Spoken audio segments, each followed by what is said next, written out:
मुद्दे की बात में वापस लौटते हैं। दौसा जिले का ये मामला सामने आ रहा है, जहां पर मऊहा उपखंड मुख्यालय पर सर्व समाज, राजपूत समाज और श्री राजपूत करणी सेना, विभिन्न सामाजिक संगठनों में करणी सेना प्रमुख सुखदेव सिंह गोगामेड़ी की जयपुर में हत्या के विरोध में रोष की लहर है। क्योंकि गौरतलब है कि मंगलवार शाम करणी सेना प्रमुख सुखदेव सिंह को जयपुर स्थित श्यामनगर में घर में घुसकर मौत के घाट उतार दिया बदमाशों ने। उन्हें तुरंत मानसरोवर स्थित मेट्रो अस्पताल ले जाया गया, जहां पर इलाज के दौरान डॉक्टरों ने उन्हें मृत घोषित कर दिया। समाज सेवी गौपुत्र अवधेश अवस्थी की माने तो सुखदेव सिंह गोगामेड़ी सर्व समाज और राजपूत समाज के लिए सम्माननीय व्यक्तित्व रहे हैं, एक अच्छी छाप रही है। एक सामाजिक देखा जाए उद्धार, जिस तरीके से समाज के लिए वो काम करते रहे वो काफी सर्वोपरि रहा और उन्होंने गौ सेवा, मानव सेवा, विभिन्न कार्य भी किए। सभी समाज में इस हत्या को लेकर नाराजगी है पूरी तरीके से। हालांकि प्रशासनिक स्तर पर यह कहा गया शांति व्यवस्था बनाए रखे, क्योंकि लगातार जो माहौल है वो बिगड़ता हुआ नजर आ रहा है। इस घटना के बाद से राजस्थान की, जयपुर की जनता में आक्रोश भी देखने को मिल रहा है, क्योंकि समाज कल्याण के लिए एक बेहतर काम किया और अचानक से इस तरीके से मौत के घाट उतार दिया गया। इसको लेकर कानून व्यवस्था पर सवाल और नई सरकार के गठन से ठीक पहले इस तरीके की घटना एक बड़ी चुनौती। रीता चौधरी कांग्रेस प्रवक्ता हमारे साथ जुड़ी हुई हैं जयपुर से। रीता जी, स्वागत है आपका इस चर्चा में शामिल होने के लिए। अगर देखा जाए ये घटना, क्योंकि ये मुद्दा कानून व्यवस्था एक बड़ा मुद्दा रहा है राजस्थान के लिए और इस बार भी देखा गया कि चुनावी प्रचार प्रसार में इसी मुद्दे को जोर शोर से उठाया गया।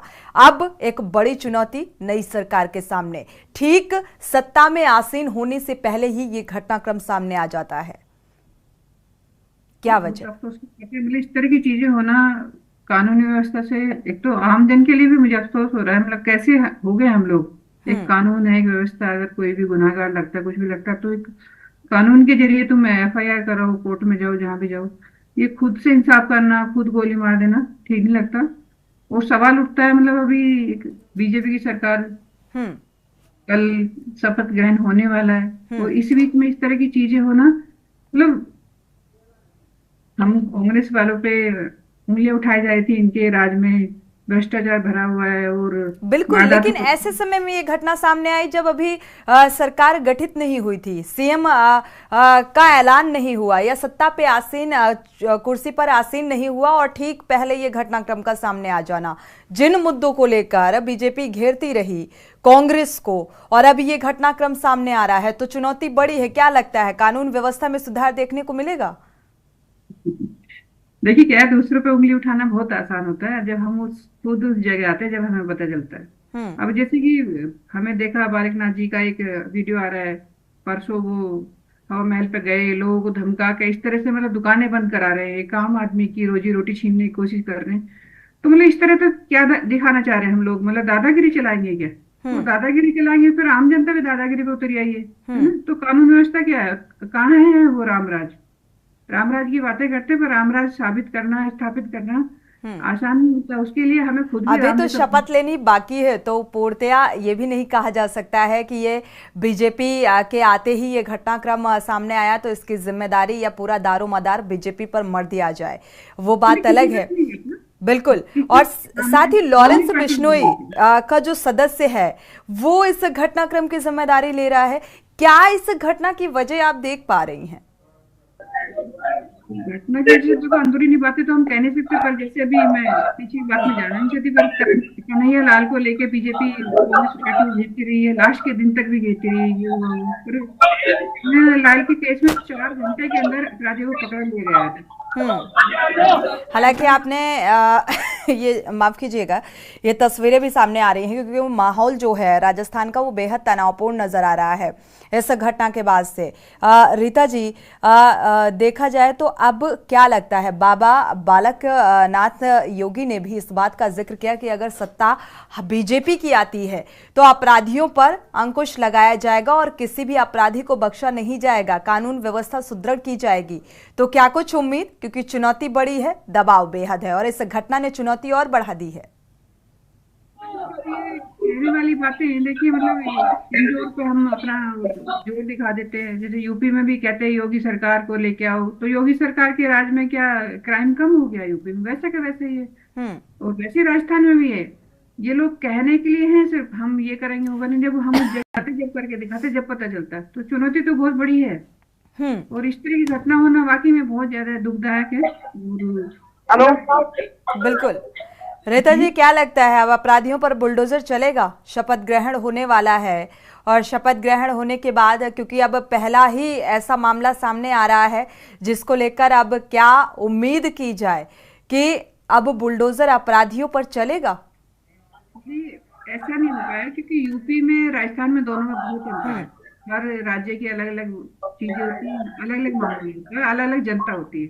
तो अगर बीजेपी सोचती है जैसे यूपी में बुलडोजर चलता है, बुलडोजर आ जाएगा योगी जी का, बिल्कुल। जैसे ही ये घटना सामने आई रीता जी, उसके बाद से जो बीजेपी के कई प्रवक्ता हैं और बड़े नेताओं का वक्तव्य सामने आया। एक्स में कई सारे पोस्ट सोशल मीडिया में ऐसे आए, उन्होंने इस बात का जिक्र किया कि अब जैसी उत्तर प्रदेश में कानून व्यवस्था है वैसी ही राजस्थान में होगी, क्योंकि ये सबसे बड़ा और अहम मुद्दा रहा है इस चुनाव में भी। रिजल्ट सामने आ गया है, अब क्या कानून व्यवस्था में सुधार देखने को मिलेगा, इस बात पर सभी की निगाहें हैं। एक बार वो तस्वीरें भी साझा करते हैं, हमारे संवाददाता भी झुंझुनू की तस्वीरें, झुंझुनू से हमारे संवाददाता, माफ कीजिएगा, जावेद जुड़े हुए हैं। एक बार रुक कर लेते हैं, तस्वीरें भी दर्शकों को दिखाते हैं कि क्या कुछ माहौल यहाँ पर तनावपूर्ण नजर आ रहा है इस घटना के बाद से। जावेद, क्या अपडेट है और क्या माहौल? जी, आप मेरे पीछे देख सकते हैं, भारी संख्या में यहाँ पे राजपूत समाज जोर से आ चुका है। चारों तरफ यहाँ पे तनावपूर्ण स्थिति है। आप मेरे पीछे फायर। बिल्कुल जावेद, सुन पा रहे हैं आप? जी, लाइव जावेद, तस्वीरें दिखाइएगा और ये आक्रोश इस घटना के बाद से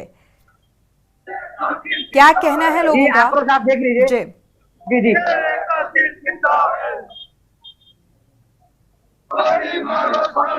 कंटिन्यू जावेद, आप सुन पा रहे हैं अगर? जी जी, मैं सुन पा रहा हूँ। आप लाइव तस्वीरें आप देखिए। जी,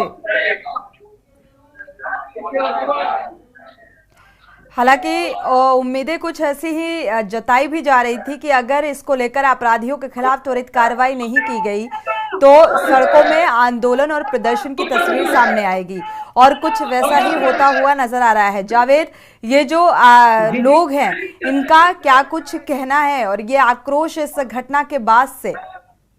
जी जी, मैं आपकी राजपूत समाज से बात करवाता हूँ। यहाँ तो आपकी मांगे हैं और आप इस प्रदर्शन को लेके क्या क्या आगे की रणनीति रहेगी? इस परिवार को सुरक्षा मुहैया कराया जाए और जो इनके बच्चे हैं उनके लिए भरण पोषण की व्यवस्था सरकार की जिम्मेदारी है। सरकार की किस सरकार को जिम्मेदार मानते हैं? अभी कांग्रेस की सरकार गई है और बीजेपी की आई है, किस सरकार को आप जिम्मेदार मानते हैं? हम दोनों ही सरकार को जिम्मेदार मानते हैं। सरकार को जब पंजाब सरकार ने कह दिया था 2 साल पहले इनके जान को खतरा है, तो फिर कांग्रेस सरकार ने उनको प्रोटेक्शन क्यों नहीं दिया? और कांग्रेस सरकार ने उनके प्रोटेक्शन में जो थे वो हथियार क्यों जमा करवा लिए? जी सरकार, दोनों ही तरीके सरकार जिम्मेदार है। आगे क्या आपकी रणनीति रहेगी अगर सरकार आपकी मांगे नहीं मानती है तो? सरकार यदि हमारी मांगे नहीं मानती है तो आगे आने वाले लोकसभा चुनाव में हमारा समाज, हम सभी क्षेत्रवासी बिल्कुल जावेद, नेटवर्क प्रॉब्लम की वजह से आवाज क्लियर नहीं मिल पा रही है। शुक्रिया, इस खबर पर नजर बनाए रखिएगा, अपडेट आगे आपसे लेते रहेंगे। शुक्रिया इस तमाम जानकारी को साझा करने के लिए। और ये रोष इस बात को लेकर क्योंकि करणी सेना के प्रमुख की घर में घुसकर बदमाशों ने 4 राउंड फायरिंग की और मौत के घाट उतार दिया। अब इससे आक्रोश का माहौल देखने को मिल रहा है। जिस तरीके की ये तस्वीरें सामने आ रही हैं, कांग्रेस प्रवक्ता रीता जी हमारे साथ जुड़ी हुई हैं। रीता जी, फाइनल कमेंट आपका ले लेते हैं। दोनों ही देखा जाए जो अब पूर्व में चली गई, कांग्रेस और बीजेपी को जिम्मेदार ये मान रहे हैं कि इसके लिए जिम्मेदारी दोनों की है। जिम्मेदारी यही है और बाकी हम बहुत ज्यादा निंदनीय चीजें इस तरह की। शुक्रिया आपका हमारे साथ जुड़ने के लिए, इस चर्चा में शामिल होने के लिए। देखा जाए तो ये तस्वीरें और रोष चरम पर है क्योंकि एक समाज सेवी के रूप में और देखा जाए अहम योगदान रहा। और ऐसे में जब एक ऐसे व्यक्तित्व की और एक ऐसे शख्स की हत्या कर दी जाती है तो उससे माहौल पूरी तरीके से तनावपूर्ण नजर आ रहा है। हालांकि लगातार ये गुजारिश की गई थी कि शांति बनाए रखें और जल्द से जल्द अपराधियों के खिलाफ सख्त कार्रवाई की जाएगी, लेकिन अब ये नाराजगी, ये रोष सड़कों में नजर आने लगा है। और चुनौती सरकार के सामने, क्या शपथ ग्रहण के बाद सबसे पहली प्राथमिकता होगी कि इन अपराधियों को, जिन्होंने इस घटनाक्रम को अंजाम दिया, उनको सलाखों के पीछे पहुंचाया जाएगा। इसी के साथ मुद्दे की बात में फिलहाल बस इतना ही। आगे खबरों के लिए आप देखते रहिए के न्यूज़ इंडिया।